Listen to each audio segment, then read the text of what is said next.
I've been loving all the different comics that lead into DC's Absolute Power event. Joshua Williamson's runs on Superman and Green Arrow, the Chip Zdarsky Batman book, Tom King's Wonder Woman, and so many more. The quality of these books has just been exceptional. It's been phenomenal. I've been reading DC books since 2011, so for about 13 years now, and never have I ever read as many books month to month as consistently as I do now. A lot of different stories led into DC's Absolute Power. I covered one in depth already, but since I've been reading all of them, I thought I'd go ahead and do a deep dive on the rest. That way maybe I can help you get into the books too. All the books I cover in this video are coming with my highest caliber of recommendation. I've seriously fallen in love with the DC universe all over again, and it's all thanks to these books and the work of the talented creators who made it all possible. So this first section isn't required reading, but I'm going to catch you up to speed anyway. There were some cosmic shenanigans going on that dated back to the original Crisis, and the multiversal Justice League, Justice Incarnate, went to go investigate. When they disappeared, the Flash went in after them, and then when Flash disappeared, the League went in after Flash, and then Black Adam saved the day with the power of movie tie-in synergy. So Shazam Lemma Ding Dong, all those different stories lead directly into the Dawn of DC relaunch, where multiple stories and lines are all converging into one big event that crosses over everything all at once. Now, a lot of people complain about comic events, and justifiably so, but I think this one actually feels kind of earned, and I'm not ready to write it off as another Empire, Civil War II, or Night Terrors yet. Which, by the way, I actually think Night Terrors is a pretty great event. Deadman is my favorite superhero, so seeing him commandeer Batman's body to team up with a zombie Sandman and stop a bunch of dream zombies, I actually thought that story was pretty cool, to be honest. I liked the event, so sue me. And I liked most of the prior events too. Infinite Frontier, Death of Justice League, Dark Crisis. All of these books have had their ups and downs. They've had good tie-ins and bad ones too. But overall, I've really enjoyed the books. So what I'm trying to say is don't write off a book just because it's an event. I know it can be annoying, it can be confusing to try and read them, but when they're done well and when they're done right, they can be really, really great, which is one of the reasons I'm hoping this video pans out. Because at the time of writing and recording this, there's only 1 or 2 issues out. What I'm going to try and do is catch you up to speed on what's been going on in the DC universe. I'm going to do my best not to spoil these stories, and instead I want to sell you on reading them yourself, starting off with Chip Zdarsky's Batman run.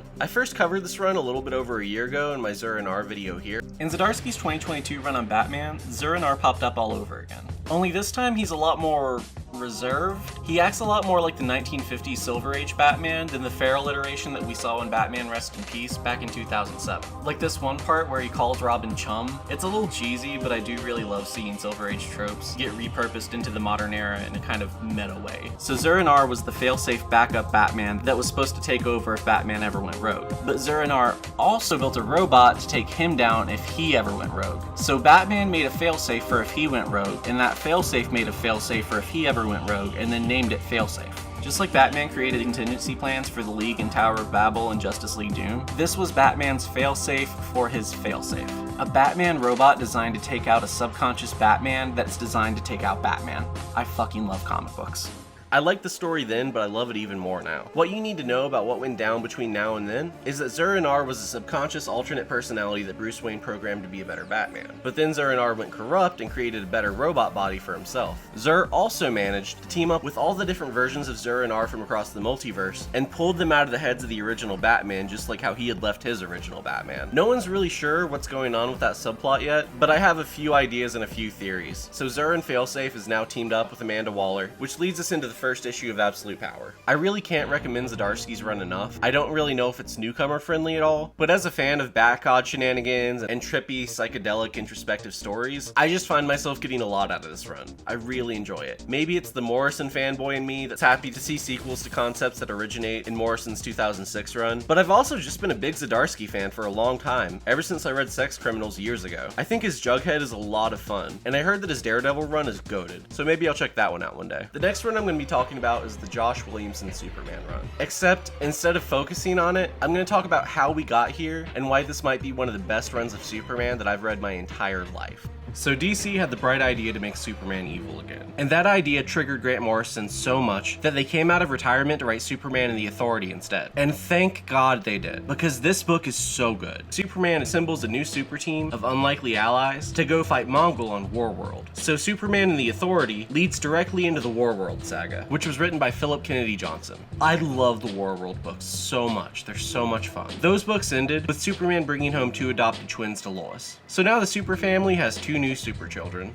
I love the Jeremy Adams Flash run, and the Josh Williamson Superman run reminds me a lot of it. And it's a great story about family superhero dynamics, which is something that I really enjoyed a lot. I just love it when you get to take a character like the Flash, and then you say, okay, well, Flash is Incredibles now. Flash also has 2 kids with superpowers, and the mom has superpowers too. I think that kind of story is just so much fun, and it really gets to the heart of what superhero comics could and should be. And in the push for things to get more serious and grounded, a lot of the legacy sidekick type stories kind of got lost in translation in the late 2000s and early 2010s. So it's nice to see that stuff have a strong resurgence in Williamson's books. This run of Superman spends a lot of time reintroducing the various members of the super family and emphasizing the unique role that everyone plays in the family dynamic. You have black sheep like Power Girl and Superboy who find themselves returning into the fold, and then you have newcomers like the twins who serve as point of view characters to introduce lore and old plot points to the viewers. From stories about Jimmy Olsen falling in love with a supervillain to plot points about Lex Luthor's long lost daughter, the run just has a lot of heart and soul in ways that are hard to sum up without spoiling things. If you ever read one Superman book your entire life, give this one a shot. It's really solid. It's exactly what a Superman book should be. And his Green Arrow is the exact same way, with it serving more as a story that feels like a family reunion than a comic book. When I look at his Green Arrow, at his Flash, at his Superman, even his Dark Crisis, they all seem to focus on one common theme. It's about passing the torch moments between generations of heroes, and then those heroes finding their places in the world after their mantles get shifted around. After the Justice League disappear in Death of JL, they don't immediately reform. In fact, the Titans actually take over for them instead, acting as the new lead superhero team. And that's what the core focus of Tom Taylor's Nightwing and Titans runs are. Titans and Nightwing have a few other points where they cross over into other DC books and lead into the current event. They're all stories where the Titans come to a clash with Amanda Waller. Amanda's main goal beforehand was to get rid of the Justice League because she thinks they're a threat. So with the Justice League gone and out of the way and the Titans taking their place, that makes the Titans the new threat. Amanda's main goal prior had been just to get the Justice League out of the way because she thinks they're a threat to world safety. So with the League gone and the Titans taking their place, that makes them the new threat. So Amanda Waller made a deal with Raven's evil half, and then Beast Boy almost died. She's basically made the Titans' lives living hell for the better half of a year. So go check out Taylor's Titans run if that interests you. So Zur and Failsafe teamed up with Waller and got a bunch of Amazo bodies, but how are Green Arrow and Superman involved? Well, Superman just fought off a bunch of multiversal Brainiacs who were working to make a Queen Brainiac that could hive mind them all together or something. I'm not gonna lie, I didn't exactly retain how that story ended. And somehow, some way, Amanda Waller got control of the Queen Brainiac after Superman beat him. So Zur and Failsafe and Waller are using the Queen Brainiac to control all of these Amazo bodies. Surely this can't backfire in any way. Meanwhile, over in Green Arrow Land, Oliver reunited with his family, but he also met a future version of himself who said that his family being reunited like this is the reason that the world ends. So now Oliver is teaming up with Waller to take out his own family. And then there's also Dreamer. Dreamer is being blackmailed by Waller to work on the Suicide Squad, and if she doesn't, then Waller will out and imprison an entire colony of alien refugees. I won't lie, Tom King's Wonder Woman is the only book here that I'm not actively reading right now, and that doesn't have anything to do with the book. It's just because, in my opinion, Tom King reads better when you binge him than when you read him month to month. I'm actually a huge Tom King fan. I love Strange Adventures, Human Target. I think his Elseworld stories and Black Label stories are a lot better than his mainline books, but I'm still willing to give his Wonder Woman a chance. So I'm not exactly sure how Sergeant Steel ties into Absolute Power, but I've been informed that he does, and that his presence here connects to Wonder Woman somehow. I know this hasn't been the most in-depth summary, but like I said earlier, I don't want to spoil these runs for you. I want to pitch them to you. I want to let you know what's going on. I want to give you a bunch of different starting points, and I want you to pick the one that sounds the most interesting to you. I want to sell you on the idea of reading these books, and then I want you to read them yourself.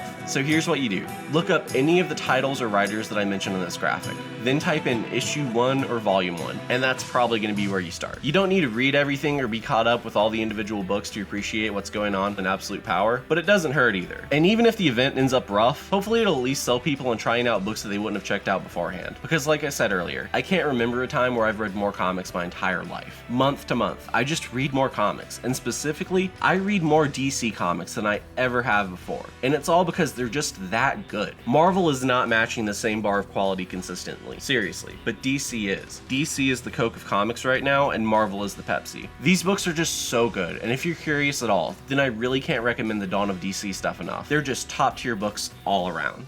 I really think there's something for everybody here. So I'm going to talk about a couple of other books too, starting with The Outsiders. If you watched my last video, you heard me talk about something called the Hypercrisis. And this is what I like to call a Type A hypercrisis event. Now, what is the hypercrisis, you might ask? It's the theory of everything for comic books. Or at the very least, it's my theory of everything for comic books. It's not really my theory, but this is like my modified version of the theory. This video is a part of it, and I'm not going to be explaining much about the hypercrisis for probably a long time now, but like I said, this video is part of it, and pretty much every video I have planned for the next 2 years is also part of the hypercrisis theory, as well as my last few videos. So we're not going to talk about the hypercrisis. We're going to keep her out of it. And instead we're going to save that hypercrisis discussion for the future. Also in the past. And this book is the hypercrisis manifested. Like, this is exactly what I'm talking about. This is the deep lore stuff that confuses even me. And that's exactly why I love it. Whenever a new issue of The Outsiders comes out, I end up reading it a second time and a third time just to try and wrap my head around it. Like, there's one that takes place inside the idea of Batman's mind, like not inside of Batman's mind, but inside the idea of Batman's mind. And then there's one that takes place in comic book limbo, you know, the one from Grant Morrison's Animal Man. So I haven't read Planetary, and I haven't read a lot of Vertigo or Wildstorm stuff, but this has sold me on it. I'm gonna read all of the Authority stuff, I'm gonna read Planetary. This book does something crucial that I think a lot of modern comics fail to do, which is it sells the product forwards and backwards at the same time. I'm reading this new comic book, and it's making me want to go back and read the old comic books that it's referencing to better understand what it's trying to say. And that's the beauty of comics. It makes me want to read them again because I'll get something more out of it the second time. But Outsiders is a book that might be a little bit off-putting for newcomers, so let me talk about one of the most newcomer-friendly books that I can think of, World's Finest. Mark Waid's World's Finest is an absolute masterclass in comic storytelling. Dan Mora is doing career-defining artwork in every panel of this book.